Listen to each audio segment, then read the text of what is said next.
আর একটা দোয়া শিখাই দেই, ইনশাআল্লাহ এই দোয়া করে রিজিক তো বাড়বে ইনশাআল্লাহ। আপনার যত ঋণ আছে ইনশাআল্লাহ আল্লাহ পাক শোধ করে দিন। বিশ্বাস করলেন না? এই দোয়া শিখাই দিচ্ছি, এজন্য আমাকে হাদিয়া দেওয়া দরকার, স্পেশালি আমাকে এখন হাদিয়া দেওয়া দরকার। গুরুত্বপূর্ণ দোয়া শিখাই দিচ্ছি। আলী রাদিয়াল্লাহু আনহু বলেছেন, কোন ব্যক্তির যদি পাহাড়ের সমানও ঋণ থাকে, এই দোয়া যদি আমল করে আল্লাহ পাক ওই ঋণও শোধ করে দিবেন।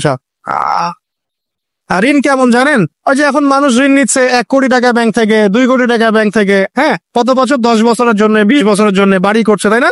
তার ধারণা এমন যে সে মারা গেলে তার ঋণটা কেউ না কেউ শোধ করে দিবে, তাই তো? আর আল্লাহ রসুল কি বলছেন দেখেন, একজন মারা গেছেন, নবী সাল্লাল্লাহু আলাইহি ওয়াসাল্লামের সময় একজন মারা গেছেন।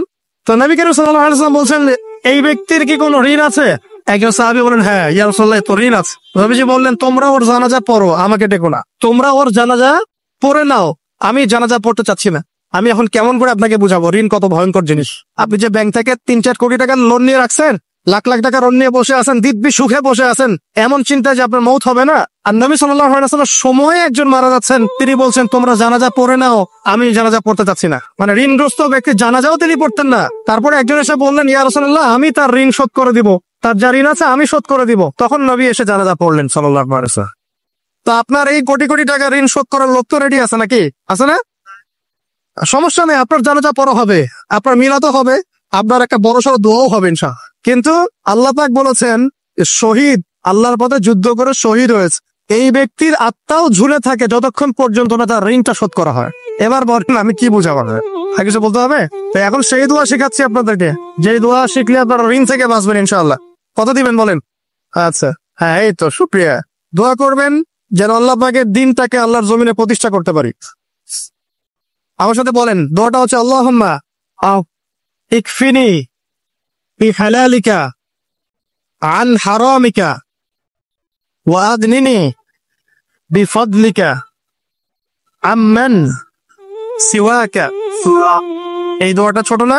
এটা মুখস্থ করবেন, সিজদায় পড়বেন, নামাজের সিজদায় পড়বেন, আত্তাহিয়াতু দরুদ শেষ তারপরে পড়বেন, নামাজ শেষে হাত তুলে করবেন, যখন তখন শেষ রাতটা করবেন, ইনশাআল্লাহ দেখবেন আপনার ঋণ বলতে কিছু থাকবে না। যদি থাকেও, বড় কোনো ঋণ থাকেও, আল্লাহ পাক অন্য কোনো মাধ্যমে এটা শোধ করার ব্যবস্থা করে দিবেন ইনশাআল্লাহ। লালমনিরহাটের 100 একর জায়গায় যত ধান হয়, এতগুলো ধান যদি আপনার আমল নামায় লেখা থাকে, মানে আপনার আমল নামা তাকদিরে আপনার তাকদিরে যদি লেখা থাকে যে আপনি 100 একর জমির ধান খাবেন তারপর মরবেন, আছে না লেখা? আচ্ছা, একটা দানা কম বেশি হবে? আপনি যদি আল্লাহর প্রতি তাওয়াক্কুলি করেন তাহলে আপনি হালাল পথে থাকবেন, বিশ্বাস করবেন যে আল্লাহ পাক যেটা লিখে রাখছে আমার তাকদিরে রিজিক, এর একটা দানা রেখেও আমি পৃথিবী থেকে যাব না, তখন আপনার অন্য পথে যাওয়ার কোনো কারণ নাই। আর যখন আপনি বিশ্বাস করবেন না, না এটা আমার হাতে, আমি যত পরিশ্রম করব তত রিজিক বাড়বে, আমি যত ঘুষ নিব তত বাড়বে, যত সুদ খাবো তত বাড়বে, যত দুর্নীতি করবো তত বাড়বে, তখন তো রিজিকের এই পুরো দায়িত্বটা আল্লাহ পাক আপনার হাতে ছেড়ে দিবে। আল্লাহ পাক আপনাকে কোনো বারাকা দিবেন না। ইয়ামহাকুল্লাহু রিবা ওয়া ইউরবিস সাদাকা। সদকা করলে সম্পদ বৃদ্ধি পায়, আর রিবার মধ্য দিয়ে সম্পদ ধ্বংস হয়ে যায়, একদম মাটিতে মিশে যায়। কিভাবে ধ্বংস হয় সেটা এখন আলোচনা করার সুযোগ নাই, সময় নাই। আমি ইনশাআল্লাহ আরেকদিন শুধু রিবা নিয়ে আলাদা আলোচনা করবো ইনশাআল্লাহ। এটা সমাজের নিচু লেভেল থেকে উঁচু পর্যন্ত দরিদ্র মানুষদেরকে আরো দরিদ্র করবে, আর ধনীদেরকে আরো ধনী করবে। সম্পদ এক শ্রেণীর মানুষের হাতে গিয়ে জমা হয়ে যাবে, সবার হাতে সম্পদ এভাবে সার্কুলেট করতে থাকবে না। আর যখন আপনি জাকাত ভিত্তিক অর্থনীতি চালু করবেন, সদকা করবেন, হালালে থাকবেন, ব্যবসা করবেন, তখন সম্পদ এক হাত থেকে আরেক হাতে ঘুরতে থাকবে। এটা এমনি বুঝবেন না, ইনশাআল্লাহ আরেকদিন বুঝাবো। আসেন, যে দারিদ্রতা দূর করতে চান, সচ্ছলতা চান, কয়েকটা কাজ করেন। এই যে বললাম, 1 নাম্বার সূরাতুল ওয়াকিয়া তেলাওয়াত করেন, 5 ওয়াক্ত নামাজ জামাতে পড়েন, ডেইলি কিছু সময়ের জন্য কোরআন তেলাওয়াত করেন, আর আল্লাহর কাছে রিজিক চান, জিকির বেশি বাড়ায় দেন। পারবেন না ইনশাআল্লাহ?